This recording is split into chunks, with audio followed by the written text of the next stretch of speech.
Hay momentos en los que el silencio no es ausencia, sino una respuesta, y lo que parece una simple falta de atención puede esconder algo mucho más profundo, porque cuando tus padres ignoran cada llamada sin explicación, la verdadera pregunta no es por qué no contestan, sino qué está ocurriendo realmente detrás de ese silencio repetido. Clara siempre creyó que algún día las cosas cambiarían. Desde niña se repetía que sus padres solo estaban pasando por una etapa difícil, y que tarde o temprano mirarían todo lo que ella hacía por la familia y sentirían orgullo. Pensaba que si seguía esforzándose, estudiando más, trabajando más, ayudando más en casa, llegaría el momento en que dejaría de sentirse invisible.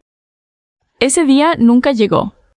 Mientras otros niños esperaban con ilusión el fin de semana para estar con sus padres, Clara aprendió muy pronto que en su casa las reglas no eran iguales para todos.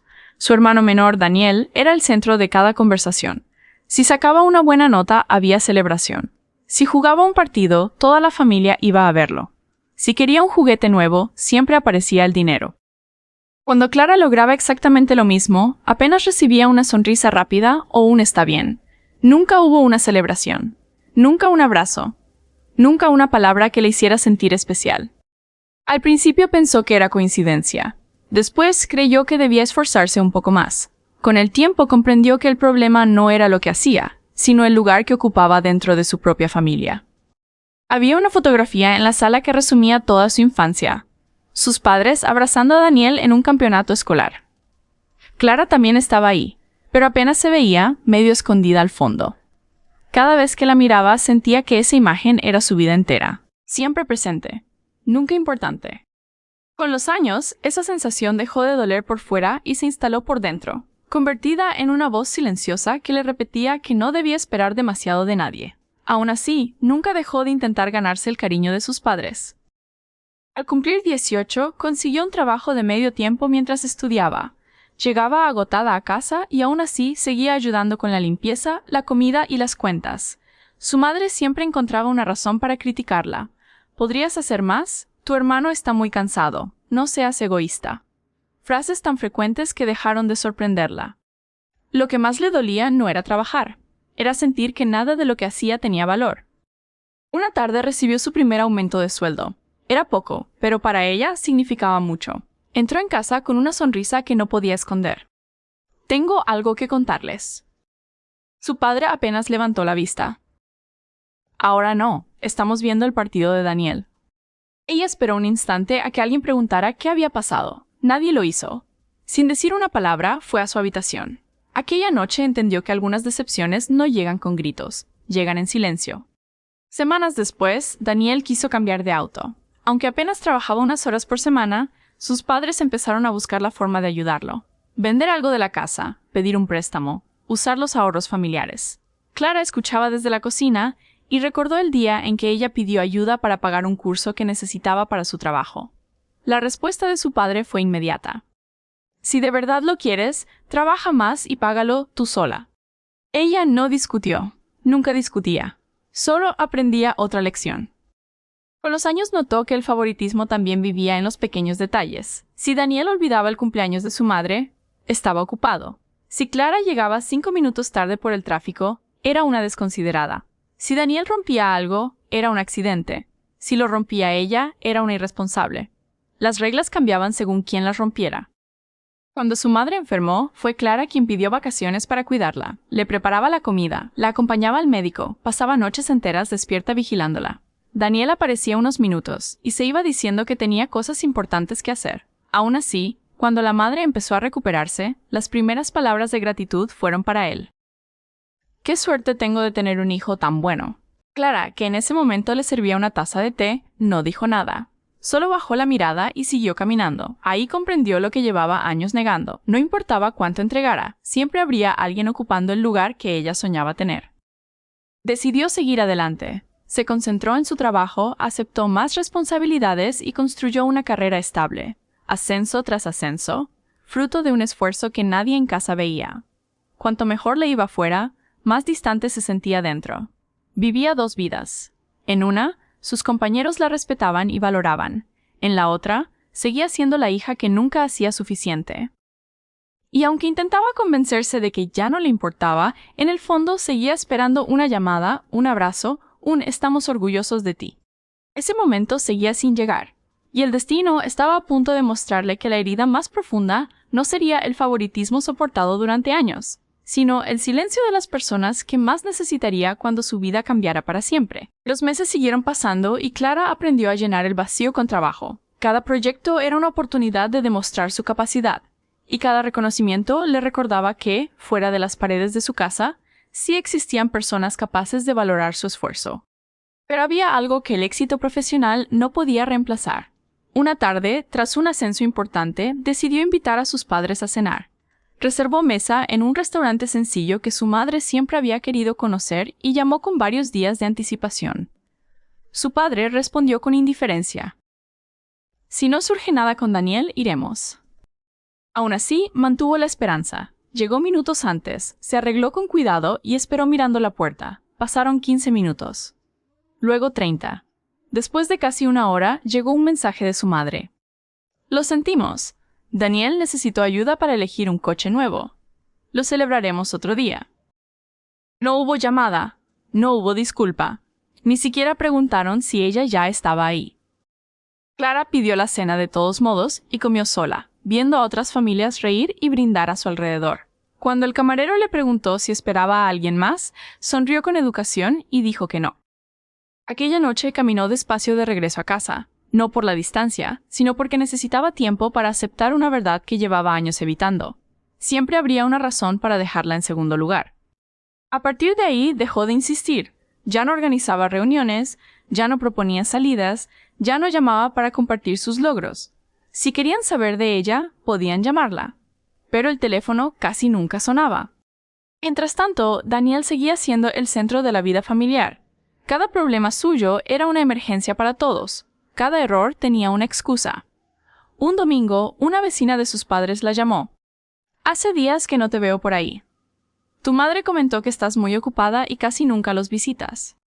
Clara sintió un nudo en el estómago. La realidad era otra. Había sido ella quien dejó de insistir tras tantos rechazos. Pero sus padres habían construido una versión distinta de la historia, en la que ella era la hija distante que solo pensaba en trabajar. No respondió con enojo. Simplemente cambió de tema. Nunca habló mal de ellos. Cuando alguien preguntaba, respondía con respeto. Había aprendido a esconder sus heridas, aunque nadie imaginaba cuánto esfuerzo le costaba mantener esa calma. Semanas después, la empresa le ofreció dirigir un nuevo proyecto, mejor salario, mayor estabilidad, la posibilidad de comprar por fin un pequeño apartamento. Tomó el teléfono para llamar a sus padres, pero antes de marcar se quedó inmóvil. Recordó el restaurante vacío, los cumpleaños olvidados, todas las veces que sus buenas noticias no habían importado. Guardó el teléfono. Fue la primera vez que celebró un logro sin intentar compartirlo con ellos. Invitó a 2 compañeras de trabajo, brindaron y rieron durante horas. Por primera vez en mucho tiempo sintió que podía construir una familia distinta. Una unida no por la sangre, sino por el respeto y el cariño sincero. Pero la vida tenía preparado un golpe que nadie podía anticipar. Aquella mañana comenzó como cualquier otra. Clara tomó un café rápido y salió hacia la oficina. Nada anunciaba que, antes de que el día terminara, todo cambiaría. Estaba en medio de una reunión importante cuando su teléfono empezó a vibrar sobre la mesa, una y otra vez, con la insistencia propia de una emergencia. Se disculpó y salió del salón sin dar explicaciones. Sus compañeros la miraron confundidos, pero nadie sospechó nada.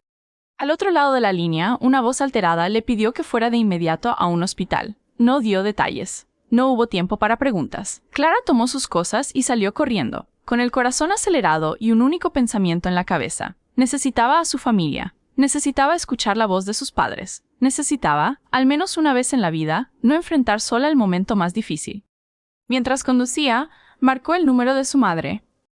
Tono, silencio. Marcó al de su padre. Nada. No le pareció extraño al principio. Tal vez estaban ocupados, tal vez no habían escuchado el teléfono. Volvió a intentar. El mismo vacío. Envió un mensaje. «Es urgente, por favor contesten». No hubo respuesta.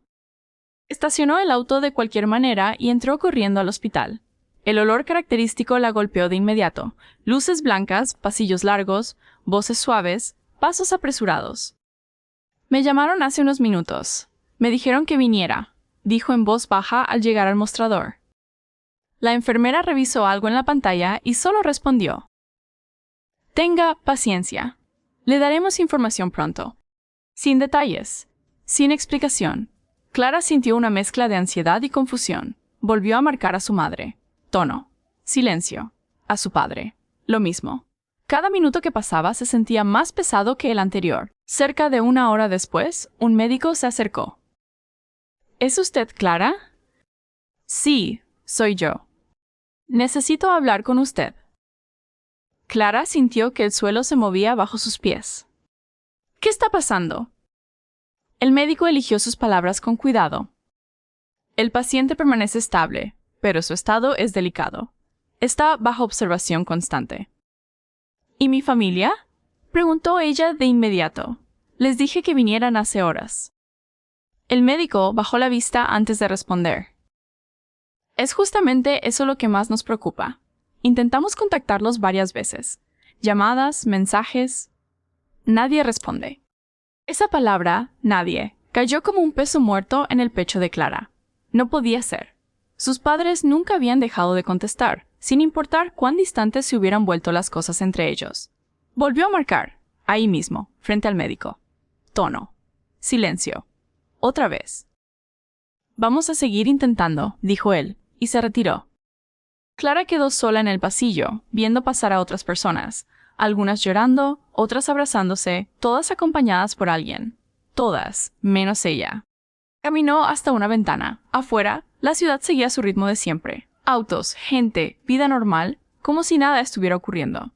Por dentro, algo empezaba a resquebrajarse. Una enfermera pasó cerca de ella y, sin dirigirse directamente a Clara, comentó a otra colega: «Todavía no hay ninguna respuesta de los contactos familiares. Ya intentamos todos los números». «Eso no es normal», respondió la otra. Clara dio un paso atrás. No era una conversación dirigida a ella, pero era sobre ella. Su respiración se agitó. Ya no era solo su familia la que no respondía. Era algo que el hospital entero empezaba a notar. Marcó una vez más. Tono. Silencio. Tono. Nada. Esta vez no cerró los ojos con frustración. Los mantuvo abiertos, fijos en la pantalla, como si esperara que algo cambiara con solo mirarla. Nada cambió. El médico regresó, esta vez con una expresión distinta, más seria, más definitiva. «Clara, necesito que venga conmigo». Ella no preguntó nada. Ya no hacía falta. Simplemente lo siguió. Entraron a una pequeña sala de consulta. El médico cerró la puerta, y por un instante el ruido del hospital pareció desaparecer por completo. Solo quedaba una mesa, 2 sillas y un silencio distinto, más denso, más controlado. «Dígame, ¿qué está pasando?», pidió Clara, sin esperar a sentarse del todo. El médico abrió una carpeta delgada. «Hemos intentado localizar a sus padres por todos los medios posibles. Llamadas, mensajes de texto, incluso contactos de emergencia registrados». «¿Y bien?». «No hay ninguna respuesta. De ningún número. De ningún contacto». «Eso no tiene sentido», dijo ella, con la voz quebrada. «Mis padres siempre contestan el teléfono, aunque sea para decir que están ocupados». El médico la observó unos segundos antes de continuar. «Entendemos que sea difícil de aceptar, pero lo que estamos viendo no es un simple problema de comunicación». «Entonces, ¿qué es?». El médico habló con calma, aunque su tono había cambiado. «Es una ausencia total de reacción. No solo no contestan, es como si toda posibilidad de contacto hubiera desaparecido al mismo tiempo». Esas palabras dejaron de sonar médicas. Sonaban a algo mucho más grande. «No es solo su familia», añadió él. «Hay más». Clara sintió que el aire cambiaba dentro de la sala. «¿Qué quiere decir con más?». El médico cerró la carpeta lentamente, como si todavía estuviera intentando encontrar la manera correcta de decirlo. «Significa que, por ahora, no sabemos a quién más llamar». Esa frase golpeó a Clara como un cierre definitivo. Se quedó sin palabras, porque, por primera vez desde que había llegado a ese hospital, comprendió que ya no se trataba solo del abandono que había cargado toda su vida. Ahora era algo confirmado, algo real, algo que ni siquiera el hospital sabía explicar. El médico se puso de pie. «Vamos a seguir investigando. La mantendremos informada». y salió de la sala, dejando a Clara sola con el peso de una pregunta que ya no era solo suya. ¿Dónde estaban realmente sus padres? Continúa en la próxima parte. El médico regresó minutos después, esta vez acompañado de una enfermera que llevaba una bolsa transparente en las manos. La dejó sobre la mesa, frente a Clara, sin decir nada al principio. Dentro había un reloj rayado, una billetera desgastada y un teléfono con la pantalla partida. Clara sintió que el aire se le atoraba en la garganta. Reconoció el reloj de inmediato. Se lo había regalado ella misma hacía 2 años, en un cumpleaños que nadie más recordó celebrar. «Esto es de mi hermano», dijo, con la voz reducida a un hilo. «Es de Daniel». El médico asintió lentamente. El paciente ingresó esta mañana tras un accidente de tránsito. No traía documento de identidad, solo su teléfono. Y en él encontramos un único número guardado como contacto de emergencia. Clara lo miró sin comprender. «El suyo», añadió el médico. Ella se quedó inmóvil. Durante años había sido invisible en cada fotografía, en cada conversación, en cada celebración familiar. Y sin embargo, en el momento más vulnerable de su vida, su hermano la había elegido a ella, en silencio, sin decírselo jamás. «Pero nosotros casi no hablamos», murmuró, más para sí misma que para el médico. «A veces las personas guardan gestos que nunca llegan a explicar», respondió él. «Ahora necesito que intente, una vez más, comunicarse con sus padres. Deben saber que es él». Clara tomó su teléfono con manos temblorosas. Ya no era solo una llamada de rutina. Ahora sabía exactamente a quién estaba buscando, y por qué el silencio de sus padres, esta vez, pesaba distinto. Marcó. Tono. Silencio. Volvió a intentar. Nada. Mientras la enfermera llevaba a Daniel a otra sala para nuevos estudios, Clara se quedó junto a la ventana, repitiendo la misma pregunta que llevaba horas sin respuesta. ¿Por qué nadie contestaba? Fue entonces cuando su teléfono, por fin, vibró. No era un número guardado. Era el de una tienda de autos donde, semanas atrás, Daniel había estado buscando su vehículo nuevo. ¿Habló con la familia del joven que tuvo el accidente?, preguntó una voz al otro lado. «Sus padres están aquí con nosotros, probando un vehículo. Dejaron sus teléfonos en el mostrador porque el vendedor pidió que los guardaran durante la prueba de manejo. Recién los vimos sonar sin parar y hasta ahora entendimos que podía ser algo grave». Clara sintió que el estómago se le hundía. Mientras ella marcaba una y otra vez, desesperada, sus padres habían estado en un concesionario, sin teléfono, ayudando a Daniel a elegir el auto que él mismo, en ese momento, no podía ni imaginar que jamás llegaría a conducir hasta recuperarse. No había un misterio oscuro. No había una razón dramática oculta detrás del silencio. Había, simplemente, la misma prioridad de siempre. Colgó sin decir una palabra más, y por primera vez en mucho tiempo no sintió rabia. Sintió algo más frío, más definitivo, la certeza total de un patrón que llevaba toda una vida repitiéndose. 20 minutos después, sus padres entraron corriendo al hospital, pálidos, buscando con la mirada a alguien que les diera respuestas. Encontraron a Clara de pie, sola, en el mismo pasillo donde había esperado durante horas. «Clara, ¿qué pasó? ¿Dónde está Daniel?», preguntó su madre con la voz quebrada por el pánico. Ella los miró en silencio unos segundos antes de responder. «Está vivo.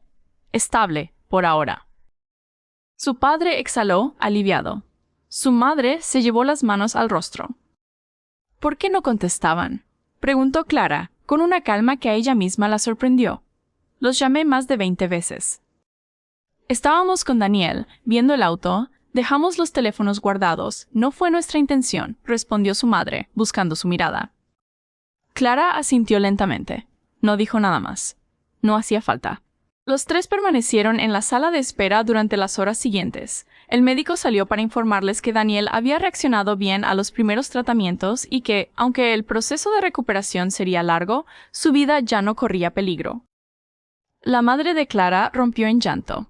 El padre se sentó, en silencio, con la mirada perdida en el piso. Fue entonces cuando la enfermera que había atendido a Clara desde el principio se acercó, y sin saber exactamente lo que decía, comentó: «Menos mal que su hija llegó tan rápido. Fue la única que respondió desde el primer momento. Gracias a ella pudimos empezar a actuar sin perder tiempo». El silencio que siguió fue distinto a todos los anteriores. La madre miró a Clara como si la viera, de verdad, por primera vez en mucho tiempo. «Todo este tiempo estuviste aquí sola», dijo, más como una constatación que como una pregunta. «Siempre he estado sola en los momentos importantes», respondió Clara, sin reproche en la voz, solo con la verdad que llevaba años cargando. «Solo que esta vez, ustedes por fin se dieron cuenta». Su padre levantó la vista, pero no encontró qué decir. Nunca lo había hecho, y esa noche no fue la excepción. Pero por primera vez, el silencio de él no fue indiferencia. Fue vergüenza. Clara no buscó una disculpa, no la exigió, no la esperó. Simplemente se sentó junto a ellos, en la misma sala donde había pasado sola las horas más difíciles de su vida, y por primera vez sintió que no estaba ahí para ganarse un lugar. Estaba ahí porque había elegido estar. Y esa diferencia, pequeña pero definitiva, era exactamente lo que necesitaba entender. Daniel se recuperó por completo en los meses siguientes. Durante su convalecencia, fue Clara quien lo visitó cada semana, no por obligación ni para demostrar nada, sino porque, a pesar de todo, lo quería. Una tarde, mientras la ayudaba a acomodar unas cosas en su departamento nuevo, Daniel le dijo algo que ella no esperaba. «Guardé tu número como contacto de emergencia hace años. Nunca te lo dije porque no sabía cómo explicarlo, pero siempre supe que, si algo me pasaba de verdad, tú eras la única que no me iba a fallar». Clara no respondió de inmediato. Se limitó a asentir con los ojos húmedos, mientras algo dentro de ella, una herida que había cargado desde niña, empezaba, por fin, a cerrarse un poco.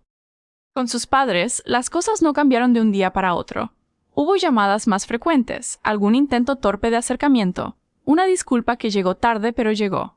Clara los escuchó, agradeció el gesto, y siguió construyendo su vida exactamente como había decidido hacerlo, con límites claros y sin la necesidad de mendigar un lugar que debió haber sido suyo desde siempre. Ya no esperaba que la vieran. Había aprendido a verse a sí misma. Meses después, en su nuevo apartamento, rodeada de las personas que sí habían estado presentes en cada etapa de su vida, Clara entendió que el karma no siempre llega como un castigo dramático. A veces llega como una llamada que nadie contesta, como un silencio que finalmente obliga a una familia a mirarse de frente. Y a veces, la mayor victoria no es que los demás cambien. Es dejar de necesitar que lo hagan.